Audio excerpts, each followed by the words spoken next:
Good morning. Welcome to day 36, Quantum's Liberty DeStress series. Hope this day is finding you well. Good morning, buddies. Today on the phone with me, I have 8-year-old twins from the East Coast, and they are with me because their mom is a policymaker in Washington, D.C., in the Capitol. And so today we have with us Stuart and Danny.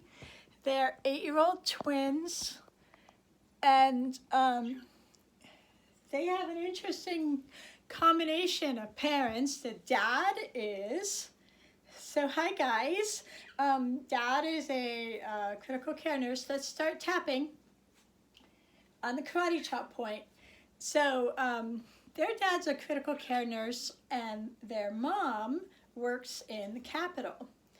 And so they're 8 years old, and they saw pictures on the news and heard stories from mom what was happening in the Capitol. They saw the pictures. And first I'd like to say that I was going to finish 3 books before I continued with this DeStress series, but it's very obvious that quite a few of my friends and colleagues have kids, and we want to talk about this because this is a very, very important time in history where things are happening that require our understanding and our consciousness. So today what we're going to tap on, we're going to continue, instead of delving into new research, because I did not get to read my 3 books that I was taking a sabbatical for, keep on tapping. So we're going to go over old science, which is still very, very relevant because it has exactly what to do with what we're doing here. We're here on this site to learn about Quantum's Liberty, which is our ability to use breakthrough technology like tapping on these points to lower our cortisol levels. In 1 week of tapping and the meditation, we will, the biomarkers show, and I'll post all the research references at the bottom of the YouTube as always, so you can refer to them and learn more about how the biomarkers actually do change. And so kids, I just want to say, keep on tapping. This is your karate chop point, right? So Danny and Stuart have tapped with me before, and they know that you just tap right underneath this pinky bone down to the wrist. And usually I use like 4 fingers just so I make sure that I get all the points. But you can do it like that, right? You don't have to do it like that, but you can do it anywhere. If you're busy and you don't have this hand free, or maybe if you don't even have a hand because you have a disability, right? You can tap on different parts. And then this karate chop point on the hand, what this does is it slows down the firing to the amygdala, which is your fight-flight section of your brain. So what that does is it sends oxygen out to your arms and legs so that you can run from the saber-toothed tiger. That was very important when your mom had to escape from potential danger. And luckily the police officers, keep on tapping, the police officers came in and said, everybody, this is what we have to do. So one thing that was afraid and scary for your mom was that she was in a room with a whole bunch of people who had no mask on.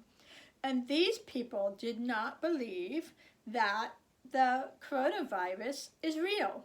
So Danny and Stuart were saying, well, this is kind of disappointing that people don't really know and understand the truth.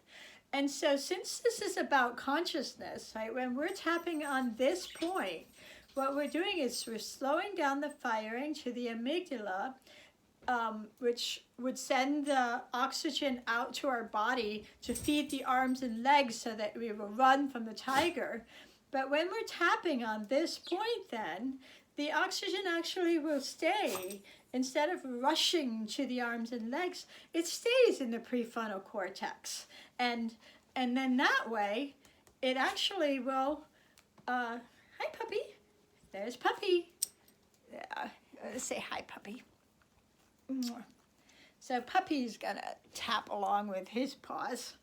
Yeah, you can tap on your puppy's paws too. All right, so the oxygen will stay in the prefrontal cortex where we can actually think about the next best thing to do. So for what Stuart and Danny were talking about with their teachers, because what we want to do as kids, we want to be able to tell our parents, right, that we need to have a space that we can tell you what our worries are. And we need to have a space where we can say, this is what my teacher said, and this is what my classmates said. What do you think, Mom and Dad, right? So some of the things that Stuart, of course, you guys are so smart, that you came up with that I love is that we were tapping, and let's just start tapping on some of these points, and then we're going to go back. So we have, this is the inside the eye, right? And we're going to go back to some of this, talking about the science, but here's the outside of the eye, and I usually use 2 or 3 fingers, right, on the outside. So you want to just go, the first one is right on the inside of the eye where the eyebrow hair ends, and you just tap right on that bone there. And you don't tap this way, but tap this way. That way you get the point. It's a 5,000-year-old acupuncture point that we're tapping on.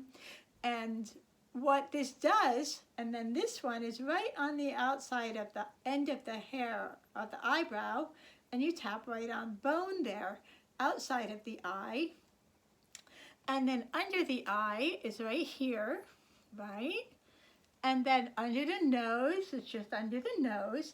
And then you have, sometimes people have this little line right here. That's a chin point. Then we go down the neck, and you find these bones. And you go down an inch and out an inch. And tap. I usually tap with all 5 fingers. You can do one hand or the other hand. It's a very forgiving process. Or you can do both. And then under the arm is like one hand width under the armpit. So right about there. For women, it's where the bra line is. And then the top of the head is just on top of your head. Tap, tap, tap, tap, tap. And then we have the karate chop point. So the big thing about what's going on right now, the kids say they're disappointed in what's going on, but they're also, there's a couple things that we have inside of us, of quite a few things, right, that we have inside of us. And one is the ability, so there's disappointment, but on the other side of disappointment, there's always the opposite emotion or feeling, and that could be pride, right? How proud are you that your mom went back in and continued the vote, right? There was safety that was provided. There was people who stepped back from doing what they were doing, creating violence. And so these people who both stormed the Capitol because they didn't believe that the virus is real, and because their president tells them that it's not real. So this is something that you know as children, it is true. So one of the things that the kids said that is so cool, let's keep on tapping, is that suppose we had big TV screens, right? Because then there's also news that perhaps this is going to happen on the 17th, right? And I don't know if the president said for everybody to do that, but so what we could do is we could help them, right? Because these people are in a state of disbelief about something very, very important to the health of the nation and getting the economy back into a good place again. Right, birdies? So what we're going to do today is we'll tap on that disbelief about the coronavirus, right? And tap on health and the things that your dad could do because he works in critical care unit. We know that there are things going on in critical care that we could just ask people, could you mind if we recorded and then we can broadcast at the Capitol for everybody who doesn't really believe that the virus is real because of what the president says, or even Secretary of State Mike Pompeo, who had all of these, although he actually, I think, had the virus. I can't remember exactly, but I think he did test positive, and that might have been after the party with 900 people invited on December 17 last year, a few weeks ago. So what we could do is we could post big, big TV screens, right? Just like at a concert, and we could have everybody sign up to go into the hospitals in Los Angeles and in San Bernardino County and in other places across America, like in Arizona, and we could have the people go in. They could sign up one at a time and go in and see what's going on and what these nurses have to do, and the doctors, what they have to do. And then it would be obvious. So it's not a matter of who's right or wrong. It's just a matter of misinformation. And this is the disappointing thing. It's not only disappointing that people are not believing that you have to wear a mask, but keep on tapping, keep following me, but it's also disappointing that people aren't educating those who don't know the truth and what is reality, because their president is telling them, or our president is telling people that it doesn't exist. It's just going to go away. It's not, it's an illusion. The coronavirus is not an illusion. It's a real thing. And yeah, so our president took his mask off right after he got out of the hospital, and took a trip around with his Secret Service people just to say hi, and then went back inside again and exposed all those people. So I think what we have here is we definitely have like caveman brain still going on. And the caveman brain can think two things, right? That's how we were designed. And the caveman brain can think that there's no tiger, no saber-toothed tiger in the bush when there actually is one. But it can also think that there is a tiger in the bush when there is no tiger in the bush. So what we have right now is kind of it's about being conscious, and we need to let's educate the people who don't know. And let's set up big screen televisions, right, with nurses who are doctors and anesthesiologists who are intubating these people, so that we can show everyone the truth, right? And then you could also have the president saying, it's not true, it doesn't exist, right? So that's there, and put them right next to each other. And then I think the kids had this awesome idea, which is that everybody who shows up to say it's not true and no mask, we have them come into a place where they can speak their truth to a camera to a policymaker to view, right? And that policymaker will get back to them of their state and tell them and show them, you know, what it is that they need to know, because these people want to be heard. And that's what pretty much everybody wants to do. But right now, we have a lot of kids and parents who are dealing with this crisis, both of the coronavirus and of this mob that came and they broke windows and they bullied people. And you know from Kid Power what to do about bullying is that really it's a lack of education. So according to Lisa D'Amour of the New York Times Adolescence column, she's a psychologist, and she was feeling rattled and helpless, and she wanted someone to look after her much more than she wanted to be able to do any parenting herself.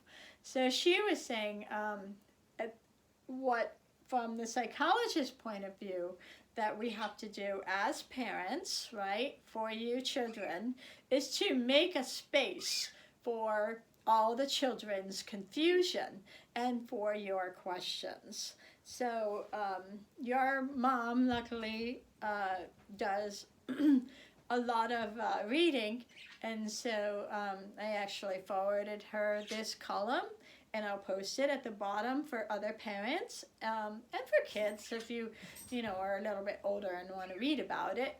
But what you need to ask for from your parents is that space so that you can talk to them about your confusion and your disappointment, and ask ask your parents, what do they think? Also, what do you wonder about this whole thing? Like, I wonder, and I love your ideas, boys. I wonder if we had a space, like a video room, where each person who doesn't believe in the coronavirus or who doesn't believe in the results of the election can go in and voice their concerns to their policymakers, because it's important to have a space to be heard. And then these policymakers can, and their legislative staff can get back to them. So let's tap on health, radiant health, because in the process of tapping, we are doing some amazing things in the biochemistry of our body. Woo! So here we go. Let's tap. First, I want you to tune into your body. Close your eyes and take 3 deep breaths, and I want you to settle your tongue softly on the bottom of your mouth.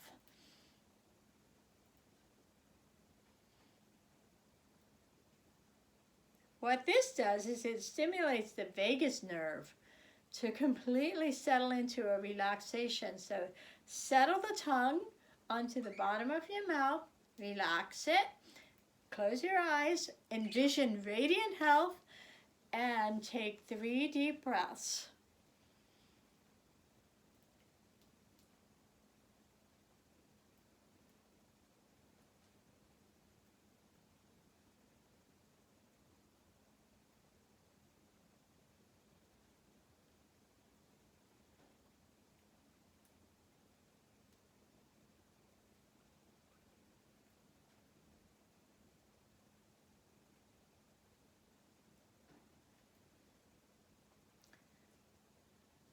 Now tapping with me, even though I have a little bit of resistance to this vision of radiant health, repeat after me, even though I have a little bit of resistance to this vision of radiant health, I deeply and completely honor, and trust and love myself. And I accept myself exactly as I am. Again, second time we say the setup statement. Even though I have this resistance to this vision of perfect radiant health, I deeply and completely love and accept myself exactly as I am. Even though I have this resistance to radiant health,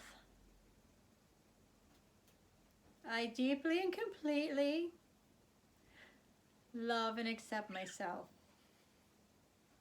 exactly as I am. You boys are doing so well. So now repeating after me as usual. All right, so this resistance to this vision of radiant health. Even though I have this resistance to radiant health,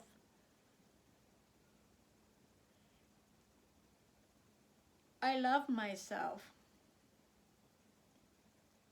I accept myself. And I'm happy and merry. And looking forward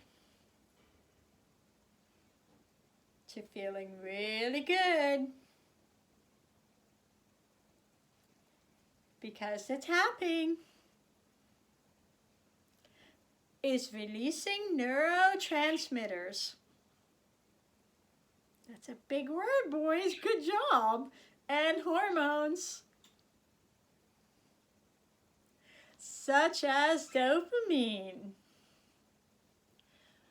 which is your reward hormone. It's the one that says, go get it. Get that radiant health.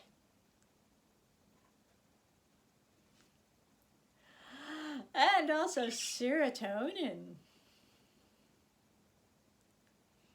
which is your I've got it hormone.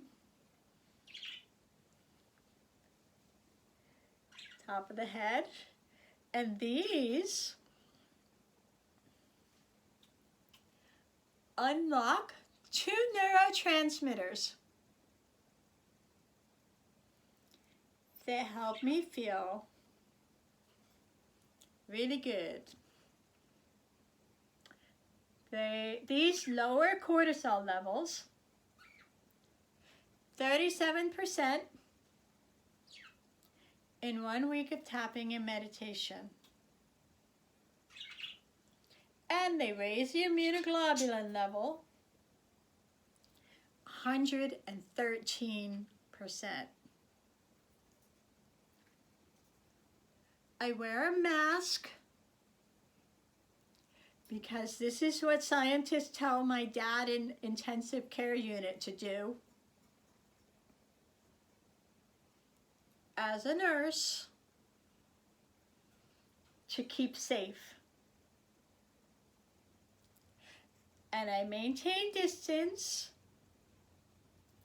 greater than 6 feet apart, 20 feet if singing or yelling, and a mask on. And I wash my hands well with soap and water, soaping up for 20 seconds because the virus has a lipid-soluble membrane. Although I felt disappointment in what happened, on the flip side of that, I also feel pride. That all of us and all of our policymakers can stop and listen to one another. There might be a saber-toothed tiger in the bush, and there might not be. Either way, I'm going to see the science and the data. We'll bring the people who don't think it's real into the intensive care unit safely.